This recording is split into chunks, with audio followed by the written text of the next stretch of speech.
ชื่อกินน้ำอนามัยแม่เขาผู้มีเงินเขาชื่อกินน้ำเนี่ยกอกทางมาบนอ่างบนน้ำใสเจ้ากินก็กินนั่นแหละเนาะเบไปวันน้ำใสเนาะตัว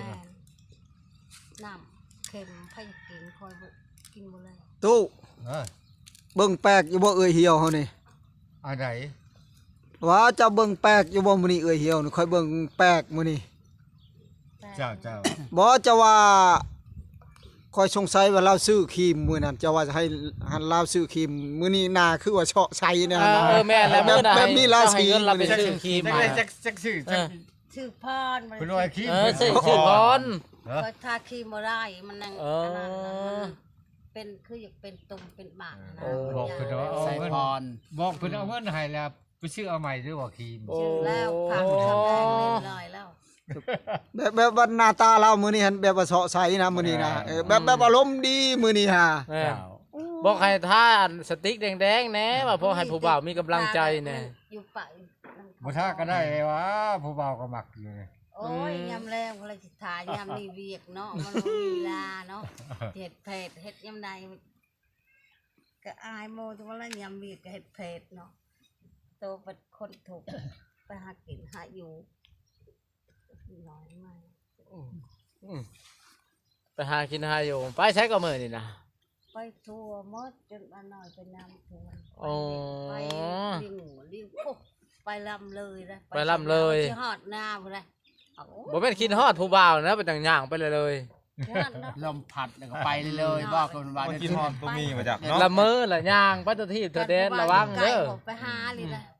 จิว่าปากเกี้ยงทะเลงคือจักแต่แม่นปากเกี้ยงเว้าคือแท้แต่ให้มันบอกด้วยให้ชมความเว้าในเจ้าฮะชมความเว้าได้ขอยคันบ่มักขอยบ่ได้เว้าได้ถามฉันบ่เอาค่อยก็บ่ได้ว่าได้บัดนี้คือเดียวแล้วใช่คันบ่มักใจต้องกันเนาะเจ้าคันคนคือถึกใจหันเว้านำไหนโดยไม่สิเว้าได้คนมักนะคะจังเว้าคนบ่มักเขาบ่เป็นเว้าคันบ่มักแล้วบ่เว้านำบ่เป็นก็ว่าบ่เป็นเนาะคนบ่มักเนาะเฮาอยากด่าแล้วได้โอ้โดบ่ไม่ใหญ่คันว่าบ่มักบ่ถึกใจแล้วด่าโลดบ่ถึกใจแล้วว่าทั้งใหม่โอ้อันนี้แสดงว่าถึกใจสุดๆแล้วเป็นบ่นี่นะใจแน่เนาะโอ้แสดงว่าพาลิขิตให้มาเจอกันบัดนี้เนาะโอ้ถามดูเป็นใหญ่ถามดูเพิ่นหักเจ้าอยู่บ่เพิ่นถามดูมักบ่เจ้าหันมักอะไรเรียกว่าเจ้าบ่มักสุดใจเลยตัวเต็มร้อยตัวเคยเด้อบ่ตัวบ่ต้มดีคือกันกับตัวเขาว่ามักอลีเขาว่าเอาแล้วเอาอลีเด้อขอดีคือกันกันมักกันบ่แม่นสิมาเว้าหยอกคือซื่อโชคดีคอยเนาะใจได้ผัวแล้วให้ชีวิตตัวสิได้ผัวปานนี้เลยเนาะแม่ท่านเนาะมีคู่หมู่คู่กินข้าวกินน้ำเถื่อแต่ว่าปะกันตั้งแต่ป้า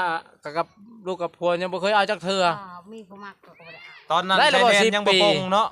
ได้ระบ่10 ปี10 ปีแล้วลูกเขาจนใหญ่ตั้งแต่น้อยๆพวกป้ากันนะแต่ยังแดงผุนท่ามตัวมันก็สาวเป็นสาวปลายปีพุ่นแล้วบ่ผู้บ่าวก็บ่เคยเล่นเลยมีผู้บ่าวคอยหันบ่ได้บ่สนใจนะแบบบ่เข้ากับราศีแหละบ่คิดอันนะผู้บ่าวบ่เว้าเรื่องล้อนะคะบ่สนอุ้ยรอก็อยู่ซื่อนะรอก็บ่มักอีกแม่นบ่ไปบุญก็จะทิ่มให้เงินเอาซื่อคันบ่มักบ่เต็มใจเลยบ่ได้เอาของเจ้าเลยสิว่าไปเด้ออันนี้คันให้นี่เอาบ่นี่ผู้ใหญ่เอาอยู่มีผู้บ่าวแต่คู่มือนี่ก็อยากปากนำก็ได้คู่มือนี่หันใดบ่ธรรมดาก็มีผู้จะเข้ามาอยู่แม่นบ่เล็กน้อยก็มีผู้ใหญ่ก็เดี๋ยวนี้หันใดแสดงรุ่นใดอันไม่ต้องรุ่นใดอันเด็กน้อยนะเด็กน้อยก็มีได้ประมาณอายุเท่าไหร่น่ะบ่ได้มักได้อายุประมาณเท่าไหร่ก็มีซ้ํนี้มีบ่มีหมดบังนี้แสดงว่าถือว่าแบบว่าเจ้าบ่เปิดใจให้เขานี่เขาจะบ่กล้ามาแต่งเพศคันแต่งเพศมีไปบุญเขาซองเห็นเขาเลียวเห็นแบบจะแพงโลดแบบงามธรรมชาติเอาเนาะคันแต่งหันป้าคันแต่งกันที่ชำใดแม่นบ่ งามซ้ำเท่า ผู้บ่าวน่ะบ่อยากเว้าเนาะแม่น ตู้ เนาะ ตู้ เออ พังดูบัดนี่เอื้อยเหี่ยวเฮาเว้า เออ ผู้บ่าวนี่ สิเว้าแต่ขาดตกตลอดในแค่ออกในใดบ่ได้ไปใช้ เออ แต่ก็ยกโอ้ยลงเตือนนี่ พังอยู่แล้วเว้า เพราะว่าแซวๆอยู่ได้ โอ้ย อันนี้คนมักเจ้าชื่อ อ้าว มักได้มัก มักไอ้เรื่องเจ้าชื่อมักเสีย มักเริ่มมันบ่ มัน ไม่ได้จีบมักเนาะ อืม ว่าหันมีอยู่ดอกเขา แสดงว่าใช้แน่นอยู่นี่เนาะเห็นครั้งเดียวนี่ก็มักเลยเนาะ สิแม่ อืม เขามีอยู่ บ่พ่อใหญ่ลองทำกลับคืนดูทำไม่ใหญ่เรากลับคืนเหมือนเราก็มักเจ้ารีบ่หรือว่าจังได๋ ยา หรือว่าจะได้ คอยรีบ่ ก็มักไอ้ลีแล้วน่าจังเว้ากันจังอยู่ไกลกัน มักไอ้ดีเราอ่ะ มักอลีเป็นบ่ กันบ่มัก มัก ค่อย ไอ้ สิ ลี อยู่ได้บ่ซำนี้มันไปแล้ว โอ้ เสียเวลาไปเลี้ยงงัวเนาะ แสดงว่าต่างคนก็ต่างมักกันหน่อยเนาะ เออ จังอยู่นำกันได้คนเอ้ยเสียเด้อขอให้คู่นี้สมหวังนะสิซะ แม่น อืม แม่น FC เฮาทางไทยทางลาวก็ซอยเชียร์เป็นกำลังใจให้สองตู้นี่ละ แสดงว่าผู้บ่าวนี่เข้ามาแต่ละคนนี่กับ ยามนี้ก็เป็นยามหนาวแล้ว กับ เนาะ ตู้นี่เป็นอะไร แต่ละคนเข้ามาหันกับผู้นี่กับมาเจอตู้มีนี่ตัวใดแบบว่าเข้าแบบใช้ใจเฮาในหั่นนะแบบเฮามักหั่นนะ เขาบ่ได้มักเขามักแต่เปรี้ยว โอ้ย เขา คืนเข้ามาก็บ่ชนบ่ บ่ สุดยอด ว่าตึกถามมาโลดเขาไปเขาก็ชูไปของบ้านเนาะนี่นี่ อ๋อ สิไปเกี่ยงแต่ซบจบทุกความเว้าบ่เป็นเอาได้ บ่เบิ่งโลดเบิ่งถามเขาว่าน้อย เขา ก็ เอามั ได้ กเอามั มั ก น แท้ ไป เด้ ลงไปมันเฮือนกับว่าน้อยพุ่น โอ้ จะแพงบ่ได้เดี๋ยวนี้นะ ตู้เฮาว่ายันเจ้าตัวเอาว่ายันผู้บ่าวลายแต่มาตัว ค่อยสิมีภัย จั นะ ดยันว่า เดี๋ยว ยัน ยันตัวเนาะให้ อย่าดึงอย่าดึง ประตัวแต่เที่ยวมาอยู่เรื่อยก็เต็มที่เด้ บอกกับผู้ชายมันดึงสาดไปเลยนะ พ่อใหญ่เกินดึงคอนสา เคิ ด นเคินเนาะตู้เนาะตู้เคินบัดนี้โอ้ บ่ว่าปานนั้นดอกเนาะ เอาก็ บ่ เอา เอาคักๆแล้วบัดนี้ว่าสิมาล้มสาวเจอผู้สาวล้มซ้ำ คักปานอย่าง เออ เอาได้ตู้ ว่าสิ มี มาใส่คาล้มเพิ่นว่าเพิ่นใส่คาล้มเฮาซะก่อนเนาะ ไปบ่เป็นเลยบัดนี้เนาะตู้ เอ เนาะ อ เอาได้ตู้เอ้ย จุดแก่คอนสาดเฮา คัน ยัง พอได้ก็แม่นให้ได้ตู้ ก็ไม่มีป่าหญ้าคิ้วเราลกคอนหยาอันนี้ฮะ จะว่าพลสิกวาดขี้ไก่ลงแต่เฮือนชื่อๆบ่ก็ไม่ใหญ่ มา บ่ ป่ะ เป็นหยังดอกคอยหารับหนึ่งแล้วมักเขา อืม หนึ่งเด้อ คันมั เนาะ กเราโลด ว่าเราบ่มักเจ้าอันดับหนึ่ง เอา นะ แล้ จ๊ะ วเนาะคอยมันสิ FC พังไทยก็บอกให้ไปหานะเอาตัวมีไปหานะว่าคือว่าว่า กูได้ก็เสียใช่ไหม เสียเป็นตาอยากได้เป็นลูก ก็เจ้าว่าเว้ากันม่วนก็เจ้าว่า ม่วนว่าเป็นตาหัวเขา เข้ากันดีก็เจ้าว่าคู่นี่หั่น ครูนี่คือการเว้ากัน คัน ครั คอย บ บ่มักคอยบ่เว้าซ้ำนี่ซ้ำ โดย คอยมักแล้วจะคอยเว้าดีนะ โอ้ บอกอย่า ขอบใจแล้วคันว่ามันคือความเว้า เออ คืออยู่แล้วคอยค่ะ ยันมาวานแต่ปากแต่คาลมเนาะ บ่ ตู้ แต่ว่ามักเว้า แต่ว่า มักอลีเนาะตู้เนาะ แต่ว่าตู้เพิ่นก็ยังน้อยใจ น้อยใจ มากินนี่น้อยใจไปไปเก็บหมักถั่วกับเห็ดกระด้างเอาไว้ไปฝากก่อนว่าแต่ว่าเอื้อยเหี่ยวในชาวเหี่ยวเราบ่มักข่อยก็ยาเราอ่ะ แต่ข่อยอยากเบิ่ง มันน่าใจเนาะ เออ แล้วบ่มักกะยา เราเว้าแบบนี้ได้เราว่าเด้ ควานมักเต็มใจ โอ้ ไปจนบ่อยากเว้าหลายเนาะ แสดงว่าได้ยินแบบนี้นี่เรา คนมักมันบ่ได้เว้าหลายนะ แบบว่าบ่ได้เฮ็ด คันบ่ เมีย มัก ก็ นี่มันเว้าทั่วหมด บ่ได้เฮ็ดเมียก็เป็นได้เป็นน้องกันก็เอานะเนาะ จักเลยสิเจ้าเว้าลมผู้ชาวเฮิงว่า เออ สิเว้าชำใดก็แนวเฮาบ่มักมันก็บ่ได้ อืม แม่นความเราได้แม่ แม่นก็เอาแล้วกัน อืม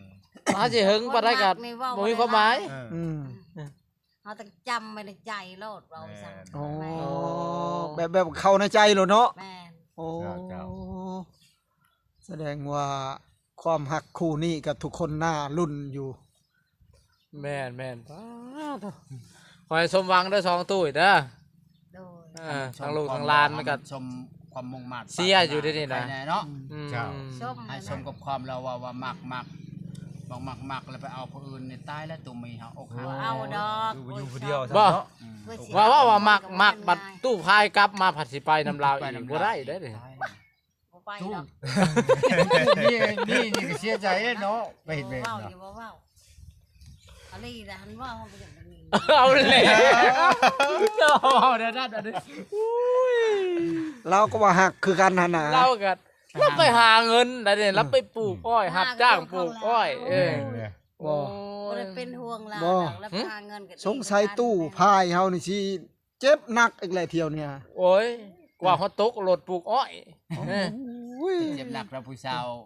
บ้านชิบุญเฮืองตอนนั้นก็ เจ็บ ชาวชิบุญเฮืองก็เฮ็ดเส้นเล่าก็บ่ได้ง่ายจนนั่นน่ะจน จน เป็นไข่ใช้เช เอ ล อ ม วันนี้ก็พัดเฮาอีกเนาะมาตั เรา ด บ่ หน้า เรา แม่นเลย เราบ่มักใช่เรา ผู้สาวทาง เว้า นั้น หยัง อีก ก็เราเว้าเกินเราบ่มัก เออ เข้าใจว่าคันเว้ามีก็เกินว่ามี อืม คันว่าดุก็เกินว่าดุเฮาบ่มั เฮ็ดให้กลางคืนเขาว่าว่ะ บ่มักนะเฮา อุ้ยจังว่า น้อยนี่เฮาดึงหลีได้ ดึงแบบใด หลีได้ดึงหูจนแหลน เอาแน่ เนาะ ชดนะ หักเป็นผู้ใหญ่ชื่อติ เออ โอ้แสดงว่า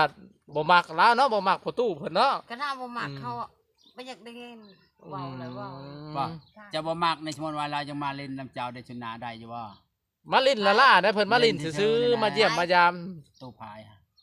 ได้อยู่บ่เพิ่นมาเยี่ยมมายามเฮาซื่อๆนี่นะ ปากดีก็เว้าดีปากบ่ดีก็ระวังเด้อ เอาแล้ว พอแต่ได้ แล้วมาลินเถื่อแล้วก็ของผักก็ได้แล้ววะ ได้ยังบ่ให้เป็นเงินชาวพันให้แตเราอะ เราก็บ่มีเราก็ไปหา เงินเราไปหาเงินอยู่ใต้ก็ตกรถซ้ำเราว่ะ เพราะนั่นมันเป็นตัวเนาะ แล้วลุงของปักซี่ผู้เนาะ แม่ จะได้เงินมาขอเจ้า มาแต่งมาขอ แล้วสอนน้ำข่อยนะ เออ ได้แล้วเราอ่ะผู้สาวเฮาเราอ่ะ อืม อยู่บ้านโนนเราอ่ะ แม่ ไปดีว่าอยู่บ้านโนน บ่พัดมาล้มนี่แบบเจอชาวผู้ชาวเฉียวเนาะ หักปานอย่าง ว้า โอ้ยอันนี้นะจะว่าเพื่อนรักฮักเหลี่ยมโหด โอ้ยว่ะ กอดคอก็กินซุปกินดิบนำกันเหล่าเขากัดสดนำกัน จนเห็นหน้าก่อนเราเว้าค่ะ คือมาเฮ็ดจังซั่นเนาะว่าเนาะ แม่อันนั้นแหละจังหวะพังมัดพังไพ่ไป เดี๋ยวฟังเบิ่งเนาะตู่เนาะ อันแปลกๆก็มาคายมีเจ้านี่นะ นี่ จำบ่พงนี่แหละว่าป้าเจ้ามีผัวเลยว่าจะเอาผัวปากคน โอ้ โอ้ แสดงมาเรามัก อันนี้ เจ้า นะ ได้ ผู้บ่าวผู้ว่ามาขายรถเป๊กๆหันขายรถอันขายตลาดน้อยนะบ่ แม่น แล้วเพิ่นว่าในใดก็ตู่ เพิ่นหากะมาเมื่อเช้านี่เด้เขาจังเลยเด้เพิ่นมันมา อ๋อ เพราะว่าป้าคอยเห็นรายได้ว่ากับจะอยู่กับผัว เอาแล้ว อันนี้ก็ไปจับเนาะการมาของฝากเลยก็เอาเลยได้ของ เอาก็เอาเลยเด้ว่าตู่ก็ได้บัดนี้ เจ้าตัวคอยลีเนาะเพิ่นว่า อันนี้ผู้บ่าว เจ้าตัวลาวบ่ บ่เลยแล้วก็ลืมเคยนี่มักกันนี่แต่เฮิงเนาะ เอาแล้ว บ่หยอกกัน บ่เพราะว่านี่มาขายเครื่องแล้วอันพ่อใหญ่อันนั้นเรามักเจ้าบ่ แม่น เออ เราหายหมดมีหยังอะนะ โอ้ คนแก่ทำได้คนนี่ คนจะกลัวจะจักหน่อยนะ โอ้รอได้บ่ชำคอย เออ เฮ้ยได้ ว่าไม่เท่าบ่แม่นนั่นเจ้ามีของดีบ่ มีหยังเด้เขาจะใหญ่มากเขายังบ่จักมีหยัง ยันว่ามีเสน่ห์มีหยังคือเขาบอก คือมักแท้ บ่เคยบ่ อันนี้ผมว่ามาขายเครื่องเป๊กๆตลาดน้อยกับมา ในนี่นะ พอมันนะ ตู้พายกับหมัก ตู้มีกับหมัก เป็น ไม่เห็นจะคอยไม่เห็นอยู่เดียวก็จะหนัก ตัวมีก็ยังหมักเห็นว่าได้ค่ะ อืม มักก็เอา ยันว่าแม่ตู้มีมหาเสน่ห์ บ่มีหยังดอกโกดก็ได้บ่มีหยัง โอ้คันว่ามีแล้วจะบ่แม่นอันอื่นเราจะ